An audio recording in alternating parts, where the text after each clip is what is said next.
Ed, this is an unprecedented situation heading into the convention, and leading Democrats are squashing any talk about any sort of open convention, throwing their support behind Kamala Harris. She is going to be an historically great candidate. The vice president securing widespread support in the 24 hours since President Joe Biden announced he will no longer run. Senator Ed Markey joining the congressional delegation to endorse Kamala Harris, shutting down discussion of an open convention. We have to coalesce around Kamala Harris.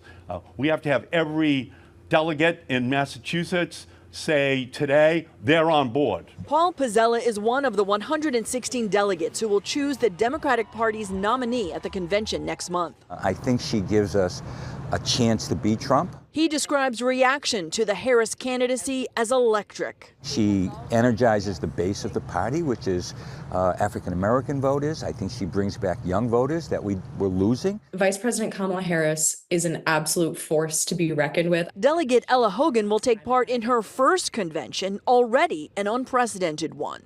People were worried that if President Biden were to step away from this election, that the Democratic Party would fall apart and become fractured. But honestly, I think that I see the opposite happening right now. Governor Maura Healey today endorsing the vice president, saying the future of our country as we know it is on the line. That's why I'm thrilled to support Kamala Harris as she works to earn the Democratic nomination and beat Donald Trump. The state Democratic Party is holding a conference call with those delegates tonight as they prepare to venture into these uncharted territory. Live at the State House, Sarah Conji, WCVB News Center 5. Thank you, Sarah, for that. So Kamala Harris is the first woman, black person, and person of South Asian descent to serve as vice president.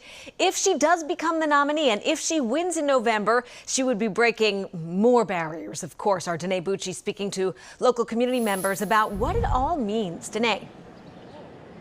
Well, they tell me this nomination could be a step in the right direction. I'm super excited. I think it's time. Excitement is growing for a potentially historic Democratic presidential nomination. It's about time, and Vice President Harris is very well qualified. Vice President Kamala Harris could become the first woman of color to be selected as a major party candidate.